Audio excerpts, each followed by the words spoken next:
Hello नमस्कार दोस्तों, study point by Ravi में आप सभी का स्वागत है। 50 क्वेश्चन की सीरीज हमारी लगातार चल रही है, जो इसी प्रकार आगे चलती रहेगी। यह लगभग 100 क्वेश्चन और बाकी हैं। आज हम 50 करेंगे। कल यह बायोलॉजी के क्वेश्चन 1500 क्वेश्चन लगभग पूरे हो जाएंगे। उसके बाद हम करेंगे फिजिक्स के कुछ क्वेश्चन, जो लगभग 1500 से 2000 के आसपास हम आपको करवाएंगे।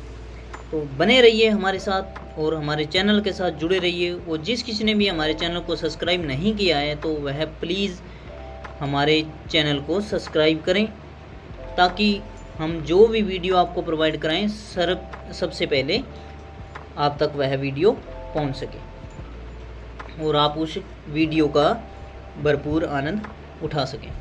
तो देखिए, आज के 50 क्वेश्चनों की सीरीज हम शुरू करने जा रहे हैं। तो आज का पहला क्वेश्चन है, प्रारंभ में रीढ़ की कुल हड्डियों की संख्या कितनी होती है? प्रारंभ में रीढ़ की कुल हड्डियों की संख्या कितनी होती है? तो अभी मैंने आपको बताया, कल का जो लास्ट क्वेश्चन था उसमें हमने बातचीत की थी कि लास्ट क्वेश्चन देखा था कि जो वयस्क मनुष्य है उसके रीढ़ की हड्डी में कुल हड्डियों की संख्या कितनी होती है? तो 26 होती है। और बच्चों में देखे जाए तो ये पूछ रहा है प्रारंभ यानी बच्चों में पूछ रहा है। प्रारंभ यानी बच्चों में कितनी होती है? तो 33 हड्डियाँ बच्चों में होती है।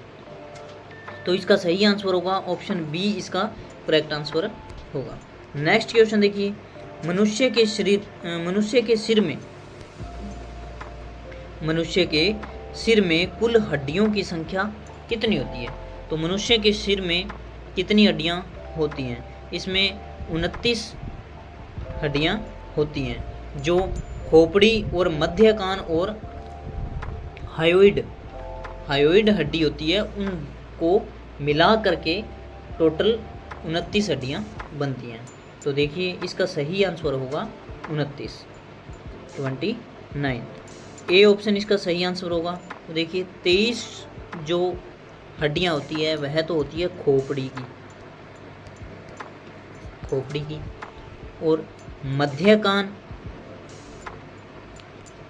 मध्य कान और हायोइड हड्डी। देखिए, हायोइड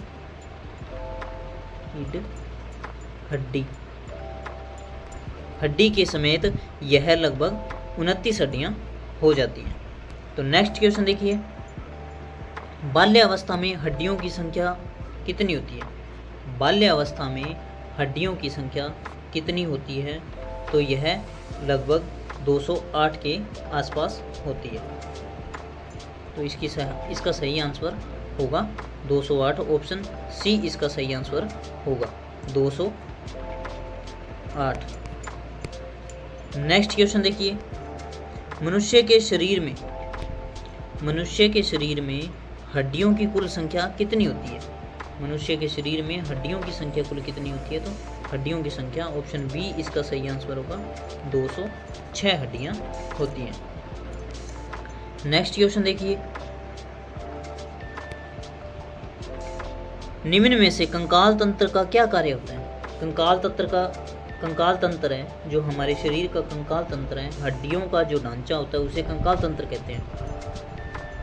तो वह क्या कार्य करता है? हमारे शरीर में कंकाल तंत्र का क्या कार्य है? तो देखिए, पेशियों को जोड़ने का आधार प्रदान करता है और शरीर के कोमल अंगों को सुरक्षा प्रदान करता है। जैसे हमारा हृदय है, वह एक कोमल अंग है। जैसे आंखें हैं, यह भी कोमल अंग है, तो इनको सुरक्षा प्रदान करता है। तो इनको यह सुरक्षा प्रदान करता है और शरीर को निश्चित आकार प्रदान करता है। हड्डियों से आपने देखा होगा भी एक आकार, सबकी शक्लें और शरीर का आकार भी अलग अलग होता है। तो इसका सही आंसर होगा ऑप्शन डी, इसका करेक्ट आंसर होगा ऑप्शन डी, उपरोक्त सभी। नेक्स्ट क्वेश्चन देखिए, निम्न में से कशेरुदंड के क्या कार्य हैं? कशेरुदंड के क्या कार्य हैं? तो इसका सही आंसर होगा ऑप्शन डी, उपरोक्त सभी। तो कौन कौन से होते हैं? यह मेरु रज्जु को सुरक्षा प्रदान करता है, और ऑप्शन बी है यह मनुष्य को खड़े होकर चलने व खड़े होने में आदि में मदद करता है। तो यह गर्दन तथा धड़ को आधार प्रदान करता है। तो इसका सही कशेरुक दंड है, उसका क्या कार्य है? तो ये उपरोक्त सभी होगा, उपरोक्त सभी। इसका सही आंसर होगा उपरोक्त सभी। नेक्स्ट क्वेश्चन देखिए, मनुष्य का कशेरुक दंड कितनी कोशिकाओं से मिलकर बना होता है? तो मनुष्य के कशेरुक दंड कितनी कशेरुकाओं से मिलकर बना होता है? तो इसका सही आंसर है 33। ऑप्शन बी इसका सही आंसर होगा 33। नेक्स्ट क्वेश्चन है, मनुष्य के शरीर के अंतकंकाल के भाग को खोपड़ी कहते हैं। अंतकंकाल के भाग को खोपड़ी कहते हैं। इसमें कितनी हड्डियां होती हैं? तो अभी हमने बताया भी कुल हड्डियां कितनी होती हैं, तो यह 29 हड्डियां होती हैं। इसका सही आंसर होगा ऑप्शन ए, इसका करेक्ट आंसर है। नेक्स्ट क्वेश्चन देखिए, मनुष्य का कंकाल तंत्र कितने भागों का बना होता है? मनुष्य का जो कंकाल तंत्र है वह कितने भागों का बना होता है? तो वह 2 भागों का बना होता है। इसका सही आंसर होगा ऑप्शन बी, 2। नेक्स्ट क्वेश्चन देखिए, मनुष्य के मस्तिष्क का वजन कितना होता है? मनुष्य के मस्तिष्क का वजन कितना होता है? तो ऑप्शन के आधार पर देखें तो यह 1400 ग्राम होगा। अगर 1350 ग्राम भी हो तो हम 1350 ग्राम भी करेंगे। ये ऑप्शन पर डिपेंड करता है। लगभग 1350 ग्राम से 1400 ग्राम के बीच में हमारे मस्तिष्क का वजन होता है। तो इसका सही आंसर होगा option C is a correct answer. Next question देखिए, मनुष्य का तंत्रिका तंत्र कितने भागों में विभक्त होता है? तो मनुष्य का तंत्रिका तंत्र कितने भागों में विभक्त होता है? तो यह 3 भागों में विभक्त होता है। 3 भाग देखिए, 3 भागों में विभक्त होता है। तंत्रिका तंत्र 3 भागों में होता है। तो ऑप्शन बी इसका सही आंसर होगा। नेक्स्ट क्वेश्चन देखिए, मनुष्य का मूत्र अम्लीय होता है। मनुष्य का जो मूत्र है वह अम्लीय होता है, तो उसका पीएच मान कितना होता है? तो इसका पीएच मान होता है 6। मनुष्य का जो मूत्र का पीएच मान है वह 6 होता है। ऑप्शन बी इसका सही आंसर होगा। नेक्स्ट क्वेश्चन देखिए, प्रत्येक वृक्क लगभग 1 करोड़ 30 लाख वृक्क नलिकाओं से मिलकर बना है, जिन्हें क्या कहते हैं? तो यह नलिकाएं होती हैं जो मिलकर बना, वृक्क नलिकाओं से मिलकर बना होता है, तो उन्हें क्या कहते हैं? तो उन्हें, इसका सही आंसर होगा, इन्हें नेफ्रॉन कहते हैं। इन्हें नेफ्रॉन कहते हैं। ऑप्शन सी इसका सही आंसर होगा, नेफ्रॉन। नेक्स्ट क्वेश्चन देखिए, रेशम कीट पालन का प्रचलन सर्वप्रथम किस देश में हुआ था? रेशम कीट का पालन है वह सर्वप्रथम चीन में हुआ था। इसका सही आंसर है ऑप्शन बी, चीन इसका सही आंसर होगा। इसका सही आंसर है चीन।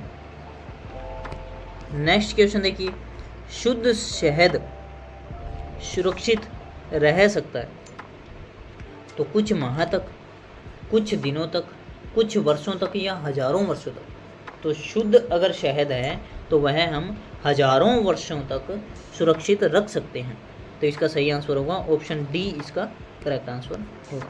नेक्स्ट क्वेश्चन देखिए, मधुमक्खी के छत्ते में पाई जाने वाली मक्खियों के कितने प्रकार होते हैं? तो मधुमक्खियों में पाए जाने वाली जो मधुमक्खी का छत्ता है उसमें कितने प्रकार की मधुमक्खियाँ पाई जाती हैं? तो उसमें लगभग 3 प्रकार की मधुमक्खियाँ पाई जाती हैं। 3 प्रकार की मधुमक्खियाँ होती हैं। तो इसका सही आंसर है ऑप्शन सी।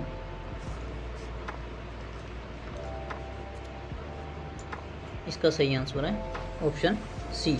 नेक्स्ट क्वेश्चन देखिए, मधुमक्खी पालन के लिए सर्वाधिक उपयुक्त समझी जाने वाली प्रजाति कौन सी है? मधुमक्खियों की कौन सी होती है? तो यह ए मेलिफेरा होती है, जिसे एपिस मेलिफेटा भी कहते हैं।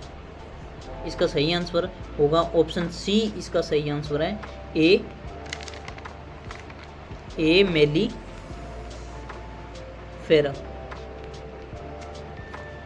जिसे हम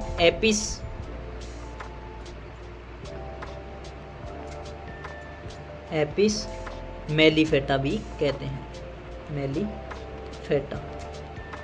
मेलिफेटा भी कहते हैं। नेक्स्ट क्वेश्चन देखिए, गोसिपियम किस पौधे का वैज्ञानिक नाम है?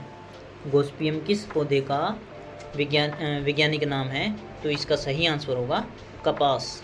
कपास का वैज्ञानिक नाम है गोसिपियम। गोसिपियम नाम है, वैज्ञानिक नाम है कपास का। तो इसका सही आंसर होगा ऑप्शन सी, कपास। नेक्स्ट क्वेश्चन देखिए,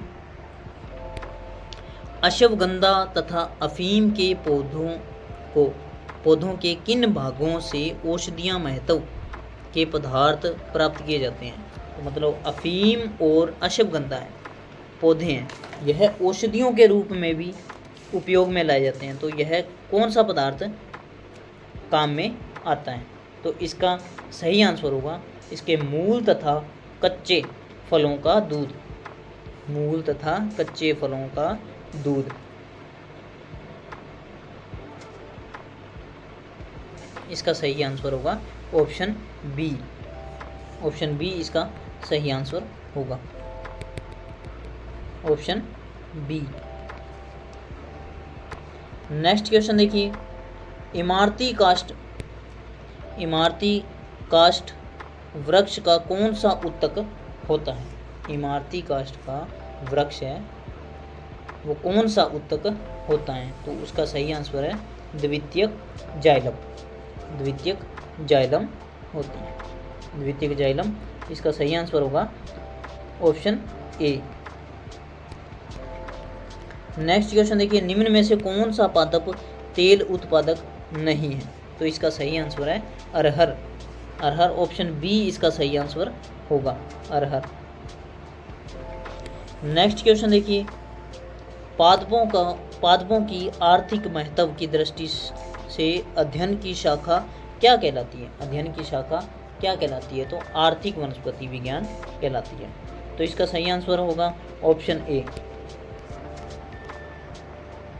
नेक्स्ट क्वेश्चन देखिए, एबीओ रुधिर वर्ग का नियंत्रण करने वाले जीन विकल्पी संख्यानुसार कितने होते हैं? तो इसका सही आंसर है 3 होते हैं। इसका सही आंसर होगा ऑप्शन सी, 3। नेक्स्ट क्वेश्चन देखिए, रुधिर वर्ग ओ वाली स्त्री का विवाह अगर रुधिर वर्ग ए बी वाले पुरुष से होने पर उनसे उत्पन्न शिशुओं में पाए जाने वाले रुधिर वर्गों की संभावना निम्न में से कौन सी है? तो इसका सही आंसर होगा 50% होगा। 50% संभावना है ओ हो और 50% संभावना ए बी की होने की होगी। 50% संभावना ए बी की होगी और 50% संभावना ओ की होगी। नेक्स्ट क्वेश्चन देखिए, निम्न में से कौन सा रक्त में मिलने वाला प्रजनन नहीं है? तो इसका सही आंसर होगा 0। 0 रुधिर वर्ग है, वह नहीं होता। कौन सा मनुष्य में रक्त में मिलने वाला प्रतिजन नहीं है? तो इसका सही आंसर होगा 0। नेक्स्ट क्वेश्चन देखिए, ध्वनि प्रदूषण को मापने की इकाई क्या है? ध्वनि प्रदूषण को मापने की इकाई किस में मापते हैं? तो डेसिबल में मापते हैं। इसका सही आंसर होगा option A, decibel. Decibel. Next question देखिए, बढ़ते जल प्रदूषण का क्या कारण है? तो इसका सही आंसर होगा औद्योगिकरण और बढ़ती जनसंख्या। इसका सही आंसर होगा ऑप्शन सी, उपरोक्त दोनों। नेक्स्ट क्वेश्चन देखिए, सूर्य से आने वाली पराबैंगनी किरणों से पृथ्वीवासियों को बचाने वाली गैस कौन सी है? तो इसका सही आंसर है ओजोन। ओजोन गैस है। सूर्य से आने वाली पराबैंगनी किरणों से पृथ्वीवासियों को बचाने वाली कौन सी गैस है? तो ओजोन गैस है। ऑप्शन ए इसका सही आंसर होगा, ओजोन। नेक्स्ट क्वेश्चन देखिए, फिक्कल कोलिफॉर्म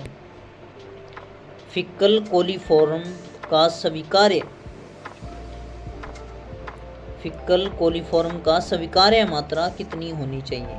फिक्कल कोलिफॉर्म का स्वीकार्य मात्रा कितनी होनी चाहिए? तो इसका सही आंसर है अनुपस्थित होना चाहिए। इसका सही आंसर है option D, fickle coliform. Coliform का अर्थ होता है जीवाणुओं का समूह है। कोलिफॉर्म का अर्थ है, देखिए, यह होता है जीवाणुओं का समूह है। तो फिक्कल कोलिफॉर्म का स्वीकार्य मात्रा कितनी होनी चाहिए? तो जीवाणुओं का अनुपस्थिति नहीं होनी चाहिए, न के बराबर होनी चाहिए, अनुपस्थित होना चाहिए। डी ऑप्शन इसका सही आंसर होगा। नेक्स्ट क्वेश्चन देखिए, एसपीएम किससे संबंधित है? एसपीएम की सबसे पहले तो फुल फॉर्म देखिए। फुल फॉर्म होती है सस्पेंडेड पार्टिकुलर मैटर। तो इसका सही आंसर होगा एसपीएम किससे संबंधित है? यह वायु प्रदूषण से संबंधित, वायु प्रदूषण। ऑप्शन ए इसका सही आंसर होगा। एसपीएम की फुल फॉर्म हमेशा याद रखिए।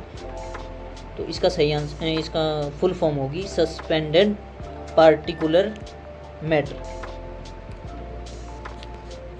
नेक्स्ट क्वेश्चन देखिए, मानव हस्तक्षेप के कारण हुए पर्यावरण परिवर्तन का मानव स्वास्थ्य पर कैसा प्रभाव हो रहा है? तो इसका एक बहुत घातक प्रभाव हो रहा है। तो इसका सही आंसर होगा ऑप्शन डी, घातक प्रभाव हो रहा है।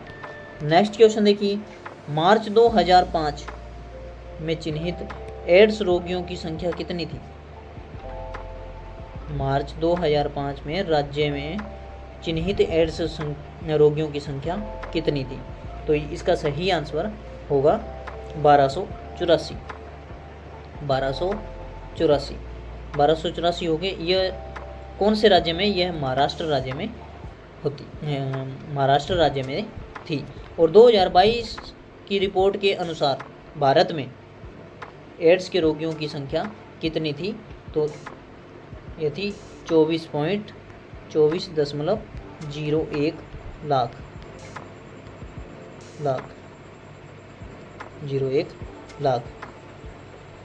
थी। 2022 के रिपोर्ट के अनुसार भारत में एड्स की संख्या कितनी थी? और एड्स का फुल फॉर्म क्या होती है, ये आप कमेंट बॉक्स में बताइए। मैं आपको बहुत बार बता चुका हूँ, तो इस बार आप कमेंट बॉक्स में बताइए एड्स की फुल फॉर्म क्या होती है। नेक्स्ट क्वेश्चन देखिए, निम्न में से किस रोग के वाहक मच्छर नहीं है? तो किस रोग के वाहक है वो मच्छर नहीं है? तो इसका सही आंसर होगा टाइफाइड। टाइफाइड रोग है वह मच्छर से नहीं फैलता। इसका सही आंसर होगा ऑप्शन ए। नेक्स्ट क्वेश्चन देखिए, वायरस जनित रोगों का समूह है निम्न में से कौन सा है? तो इसका सही आंसर है पोलियो एवं डेंगू। ऑप्शन ए इसका सही आंसर होगा। नेक्स्ट क्वेश्चन देखिए, एड्स के उपचार हेतु निम्न में से किस प्रकार की औषधियों का उपयोग करते हैं? तो इसका सही आंसर होगा एंटी रेट्रोवायरल। ऑप्शन सी इसका सही आंसर होगा। नेक्स्ट क्वेश्चन देखिए, अविकल्पी परजीवी समूह है। अविकल्पी परजीवी समूह है तो कौन सा है? अविकल्पी परजीवी समूह है विषाणु, मतलब वायरस। इसका सही आंसर होगा ऑप्शन सी, विषाणु। विषाणु। नेक्स्ट क्वेश्चन देखिए, वर्मी कंपोस्ट बनाने वाला जीव कौन सा है? वर्मी कंपोस्ट बनाने वाला जीव कौन सा है? तो इसका सही आंसर है केंचुआ, ऑप्शन डी इसका सही आंसर होगा। किसानों का मित्र भी केंचुए को कहा जाता है। नेक्स्ट क्वेश्चन देखिए, निम्न में से कौन सा तत्व पौधों का सूक्ष्म पोषक है? सूक्ष्म पोषक कौन सा है? तो इसका सही आंसर होगा option A, boron.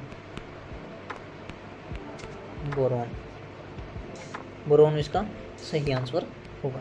Next question देखिए, जीन किससे बने होते हैं? तो जीन किससे बने होते हैं? तो डीएनए से बने होते हैं, डीएनए से बने होते हैं। ऑप्शन सी इसका सही आंसर है, डीएनए से। नेक्स्ट क्वेश्चन देखिए, प्रकृति में जैविक क्रियाओं हेतु उपलब्ध जल की प्रतिशत मात्रा है? तो जल की कितनी प्रतिशत मात्रा है? तो 1% मात्रा है। ऑप्शन बी इसका सही आंसर होगा। नेक्स्ट क्वेश्चन देखिए, ग्रीन हाउस प्रभाव, ग्रीन हाउस प्रभाव किस गैस की वायुमंडलीय सांद्रता बढ़ाने से उत्पन्न हुआ है? तो इसका सही आंसर है carbon dioxide, carbon dioxide. Option B इसका सही आंसर होगा, कार्बन डाइऑक्साइड। और कार्बन डाइऑक्साइड मात्रा रहता है CO2।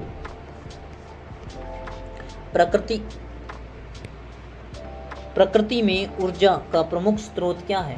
तो प्रकृति में ऊर्जा का प्रमुख स्रोत है सूर्य, ऑप्शन ए इसका सही आंसर होगा। नेक्स्ट क्वेश्चन देखिए, पर्यावरण में उग रहे किसी पादप का संबंध होता है? तो किसी पादप का संबंध किन से होता है? तो उपलब्ध प्रकाश, क्षेत्र की मृदा से और क्षेत्र के अन्य पादपों से होता है। तो इसका सही आंसर होगा ऑप्शन डी, उपरोक्त सभी, उपरोक्त सभी।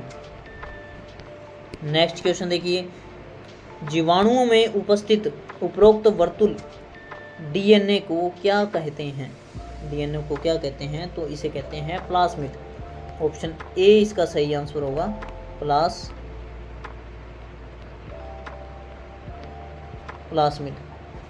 प्लाज्मिड इसका सही आंसर होगा, ऑप्शन ए। नेक्स्ट क्वेश्चन देखिए, अनुवांशिक हेरफेर किससे संबंधित है? अनुवांशिक हेरफेर किससे संबंधित है? तो अनुवांशिक अभियांत्रिकी से संबंधित है, अनुवांशिकी अभियांत्रिकी। तो इसका सही आंसर होगा ऑप्शन डी। नेक्स्ट क्वेश्चन देखिए, रोसलिन संस्था एडिनबर्ग के किस वैज्ञानिक ने भेड़ के प्रतिरूपी डोली को बनाने में सफलता प्राप्त करी है? तो इसका सही आंसर होगा इयान विल्मुट ने, इयान विल्मुट। ऑप्शन सी इसका सही आंसर होगा, इयान विल्मुट। नेक्स्ट क्वेश्चन देखिए, प्रतिजैविक पेनिसिलिन निम्न में से किससे प्राप्त की जाती है? प्रतिजैविक पेनिसिलिन किससे प्राप्त की जाती है? तो इसका सही आंसर होगा penicillin notatum, notatum, notatum, Penicillium notatum. इसका सही आंसर होगा ऑप्शन बी।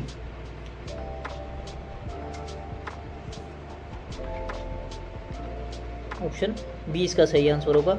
और पेनिसिलिन ये आया है यहाँ, पेनिसिलिन, पेनिसिलिन की खोज किसने की थी? तो इसका सही आंसर होगा अलेक्जेंडर फ्लेमिंग।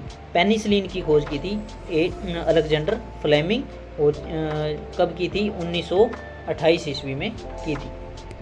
नेक्स्ट क्वेश्चन देखिए, जैविक प्रौद्योगिकी शब्द किस वैज्ञानिक ने दिया? जैविक प्रौद्योगिकी शब्द किस वैज्ञानिक ने दिया था? तो इसका सही आंसर होगा वी अरुणाचलम, वी अरुणाचलम। इसका सही आंसर होगा ऑप्शन बी। नेक्स्ट क्वेश्चन देखिए, अगार पोष पदार्थ क्या है? अगार पोष पदार्थ क्या है? तो जेली जैसा पदार्थ होता है, जेली जैसा पदार्थ होता है। अगार पोष पदार्थ जेली जैसा पदार्थ होता है। इसका सही आंसर होगा ऑप्शन बी। नेक्स्ट क्वेश्चन और आज का लास्ट क्वेश्चन देखिए, वृद्धि नियामक का उदाहरण कौन नहीं है? वृद्धि नियामक का उदाहरण कौन नहीं है? तो इसका सही आंसर होगा लवण। लवण वृद्धि नियामक का उदाहरण नहीं है। इसका सही आंसर होगा ऑप्शन बी। लवण है वो वृद्धि नियामक का उदाहरण नहीं है। 50 क्वेश्चनों की सीरीज लगभग पूरी हो चुकी है और जिस किसी ने भी हमारे चैनल को सब्सक्राइब नहीं किया तो प्लीज़ वह हमारे चैनल को सब्सक्राइब करना न भूले, ताकि हम जो भी अपडेट डालें तो आपको वह अपडेट सर्वप्रथम प्राप्त हो, ताकि आप भी उसका पूरा फ़ायदा उठा सकें। और जिस किसी ने भी यह वीडियो पहली बार देखी है तो प्लीज़ वह भी हमारे चैनल को लाइक करें और कमेंट करें। और कमेंट बॉक्स में बताएं कि आपको यह सेशन कैसा लगा। और आगे हम आपको 50 क्वेश्चनों की सीरीज़ जो फिज़िक्स के भी करवाएंगे, तो वो भी इसी तरह रेगुलर 50 क्वेश्चनों की सीरीज़ रेगुलर चलती रहेगी। तो धन्यवाद दोस्तों। अगर आपको वीडियो अच्छी लगी तो प्लीज़ हमारे चैनल को सब्सक्राइब करें और वीडियो को लाइक करें और कमेंट बॉक्स में बताएं कि आपको यह सेशन कैसा लगा। धन्यवाद। जय हिंद, जय भारत। आपका दिन शुभ हो।